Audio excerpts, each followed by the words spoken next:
জীবনকে বুঝতে হলে এই ৩টি জায়গায় যেতে হবে। নাম্বার 1, হাসপাতালে যাবেন তখন বুঝতে পারবেন সুস্থ থাকাটা কতটা সুন্দর। দ্বিতীয়ত, যখন আপনি জেলখানায় যাবেন তখন বুঝতে পারবেন স্বাধীনতা কতটা মূল্যবান। ৩ নাম্বারে, যখন আপনি কবরস্থানে যাবেন তখন বুঝতে পারবেন জীবনের কোনো মূল্যই নেই। মৃত্যুর কাছ থেকে ধার নেওয়া কিছুটা সময় মাত্র। প্রিয় দর্শক, আসসালামু আলাইকুম। আমি ফাতেমা বলছি নারায়ণগঞ্জ থেকে। সবাইকে ওয়েলকাম জানিয়ে শুরু করছি নতুন দিনে নতুন আরও একটি ব্লগ ভিডিও। আশা করছি পুরো ভিডিওটি শেষ পর্যন্ত দেখবেন, ইনশাল্লাহ ভিডিওটি আপনাদের কাছে ভালো লাগবে। এই তো সকাল ঘুম থেকে উঠে চা করে চা আর বিস্কিট খেয়ে নিলাম। আর ইয়ামিন স্কুলে চলে গেল, সাইফুল কোচিং ক্লাসে চলে গিয়েছিল। ওর বিছানাপাতি এখন আমি উঠিয়ে নিচ্ছি। তো যারা ভিডিওটা ক্লিক করে ফেলেছেন, আপনাদের কাছে অনুরোধ রইল আপনারা শেষ পর্যন্ত ভিডিওটি দেখে সুন্দর একটি কমেন্ট করে যাবেন। ইনশাল্লাহ ভিডিওটি শেষ পর্যন্ত দেখলে আপনাদের কাছে ভালো লাগবে। অনেকেই ভিডিও না দেখে কমেন্ট করেন, সেটাও আমরা বুঝতে পারি। আবার অনেক আপু ভাইয়ারা আছে ভিডিও দেখে সুন্দর কমেন্ট করেন, তাদেরকেও আমরা বুঝতে পারি। তো তাদেরকে অসংখ্য ধন্যবাদ। ভিডিওতে খোঁচা মেরেই একটি কমেন্ট করে চলে যাবেন না, এতে করে আপনাদেরও সমস্যা হবে, আমাদেরও সমস্যা হবে। তাই বলছি, কিছুটা দেখে তারপর অন্তত কমেন্ট করবেন। ভিডিওতে ক্লিক করেই কমেন্ট করে চলে যাবেন না। তো এই যে মাছ ভিজিয়ে রাখলাম, শাক আনলো,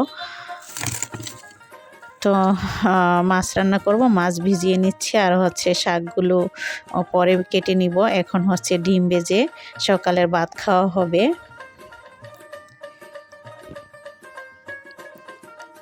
ঝাল ঝাল করে মরিচ দিয়ে ডিম ভাজা। তো এই যে ইয়ামিন খাইতেছে, আর আমি এখন সেলাই করতে বসলাম। সংসারের কাজের পাশাপাশি শীতের দিন একটু খুঁটিনাটি বাড়তি কাজও করতে হয়, যেটা সেলাই কাজ। তো এই কাজগুলো করার জন্য আগে কিন্তু উঠতে হয়, আর কাজগুলো গুছিয়ে দ্রুত করে না রাখলে কিন্তু সময় পাওয়া যায় না। যদিও কালকে ভিডিওটা এডিট করা ছিল, আজকে আপলোড দিতেছি। কালকে ভিডিওটা আপলোড দিতে পারি নাই, তো কালকের ভিডিওটাই আজকে দিতেছি। আমি রেগুলার ভিডিও দেওয়ার চেষ্টা করি প্রতিদিনই। তো ওই যে কালকে সময় হয় না, কারণ বাসায় মানুষ ছিল, এই জন্য ভিডিও এডিট করে রেখে দিয়েছিলাম, ভয়েস দিইনি, তাই আমি আপলোডও করতে পারিনি। প্রতিদিন ভিডিও আপলোড না দিলে আমার কাছেও ভালো লাগে না। প্রতিদিন আপলোড দেওয়াটাই ভালো, চ্যানেলের জন্য অন্তত অনেক ভালো হয়। তো এই যে এখানে কভারগুলো খুলে তারপর ভিজাইতে দিয়ে দিয়েছিলাম। এগুলো কিন্তু ধুয়ে নিতে হবে, ময়লা হয়ে গেছে। তারপর শাক বাছতে বসা হলো, কোটাকাটি করা হবে। তো শারমিনকে বললাম, তুমি কিছুটা পেঁয়াজ কেটে দাও, আমি মাছগুলো বেছে নিব আর তরকারি কেটে নিচ্ছি। তো সিঙ্গারা এনে খাইতেছে ওরা আর কি। সাইফুল চলে আসছে কোচিং ক্লাস করে, ইয়ামিনও স্কুল থেকে চলে আসছে। আমি একটু সেলাই করে একবারে কাটাকাটি করে ভাবছিলাম 2 চুলায় রান্না করে ফেলবো, সময় লাগবে না। তখন যে দেখি হঠাৎ করে গ্যাস চলে গেছে। এখানে নাকি গ্যাস ঠিক করতেছিল, এই জন্য গ্যাস চলে গিয়েছিল। তাই আর কি করব, বারান্দাতে চলে আসলাম কারেন্টের চুলা নিয়ে রান্না করার জন্য। আসলে ওইখানটাতেও রান্না করতে পারতাম, তবে ওইখানে আবার শারমিনের অনেকগুলো কাজ ছিল, থালাবাটি ধোয়া ছিল। তো বললাম যে থাক, ওইখানে তুমি এগুলো করো, আমি এটা নিয়ে বারান্দায় চলে যাব, বারান্দায় রান্না করব। তো এই যে এখানে এত সুন্দর ভিউটা আপনাদের দিচ্ছি, কারণ আশা করছি আপনাদের কাছে ভালো লাগবে। আমার গাছগাছালি, তারপর যেখানে আমি দাঁড়িয়ে কাপড় কাটি, তো সেই কাপড় কাটার জায়গাটাতেই আমি রান্নার ব্যবস্থা করে ফেললাম। দাঁড়িয়ে দাঁড়িয়ে এখানে রান্নাটা করে ফেলবো। এই তো মাছ ভাজা শুরু করে দিলাম, পাঙাশ মাছ রান্না করব, গুঁড়া মাছ ভুনা করব, আর শাক রান্না করব। সব কিছুই কিন্তু এখানে নিয়ে আসলাম, আর বারান্দাতে দাঁড়িয়ে দাঁড়িয়ে প্রাকৃতিক সব কিছুই আপনাদের সাথে শেয়ার করব। গাছপালা, পাখি, এইসব দেখাবো আর হচ্ছে রান্না করব। দেখুন রান্নাও করতেছি আর আমার এই যে গাছগুলো আপনাদের সাথে শেয়ার করতেছি, দেখতে কতই ভালো লাগতেছে তাই না? তবে ওই পাশে থাকলে বেশি ভালো হতো। আমি এই যেইখানে আর কি কাপড় কাটি সেইখানটা হচ্ছে আমাদের মাঝখানের রুমের হচ্ছে জানলার যে বরাবর সেই বরাবর পড়ছে। এই যে উল্টা পাশটা হচ্ছে বারান্দার ওই পাশটা আর কি, এই যে বোঝা যাচ্ছে আশা করছি। তো দেখুন রান্না হয়ে গেল গা। তরকারিটা কিন্তু আমি মাছ ভেজে বসিয়ে দিয়েছিলাম। তবে কারেন্টের চুলা রান্না করতে একটু সময় বেশি লাগে, আর এইসব হাঁডি পাতিল দিয়ে রান্না করলে কিন্তু উঁচা থাকে, এই কারণে তাপটাও কম লাগে। তো এই যে ফ্রাই প্যানের এগুলো দিয়ে রান্না করতে বেশি সুবিধা। তো বসিয়ে ভাবছিলাম ওইটাতে দিব, আবার এটাতেও দিলাম।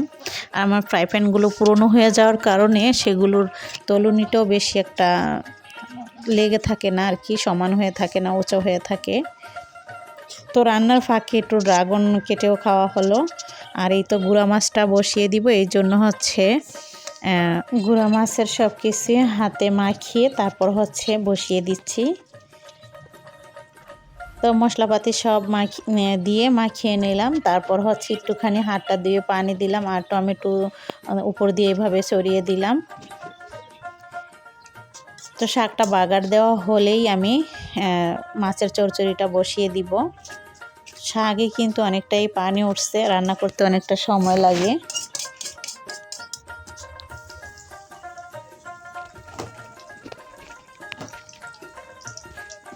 এখন আমি এই শাকটাকে বাগার দিয়ে নিচ্ছি। এই পাশে রাইস কুকারে ভাতটা বসিয়ে দিচ্ছি। তারপর হচ্ছে ওই যে মাছ যে মাখিয়ে রেখেছি, গুঁড়া মাছ চচ্চড়ি করব, তো সেটা বসিয়ে দিলাম। তো এখানে পাঙ্গাস মাছ শাক হয়ে গেছে, সেগুলো রেখে দিলাম। আর হচ্ছে এই যে এই মাছটাও হতে বেশি একটা সময় লাগবে না। তো মাছ আর হচ্ছে রাইস কুকারে ভাত বসিয়ে দিলাম। এইভাবেই কিন্তু গ্যাস না থাকার কারণে কারেন্টের চুলায় আর রাইস কুকারে ভাতটা রান্না করে ফেললাম। তো এই দুইটা জিনিস থাকার কারণে ভালোই হয়েছে। লার্কির চুলা নয়তো রান্না করতে হইতো, আর লার্কি দিয়ে বা ফ্ল্যাট বাসায় কীভাবে রান্না করতাম। এখানে তো লার্কি থাকলেও কিন্তু চুলা থাকতো না, অনেক কষ্ট হতো, হয়তো বা কিনেই খাবার খেতে হতো। হঠাৎ করে গ্যাস না থাকার কারণে কিন্তু এই সমস্যাটা হয়েছে। যাই হোক, রান্না বান্না হয়ে গেছে আলহামদুলিল্লাহ। এখন খেতেও বসে পড়েছি সবাই মিলে। আল্লাহর রহমতে খাওয়া দাওয়া শেষ করে নিয়ে তারপর হচ্ছে থালাবাটি আবার ক্লিন করতে চলে গেলাম। থালাবাটি ক্লিন করে এরপর হচ্ছে রেখে দিব জায়গায় গুছিয়ে। তো আশা করছি আজকের এই ভিডিওটি আপনাদের কাছে ভালো লেগেছে। কেমন লাগলো কমেন্ট করে অবশ্যই জানাবেন। সবাই ভালো থাকবেন, আবারও দেখা হবে নতুন ভিডিও নিয়ে। এখানে শেষ করছি, আল্লাহ হাফেজ।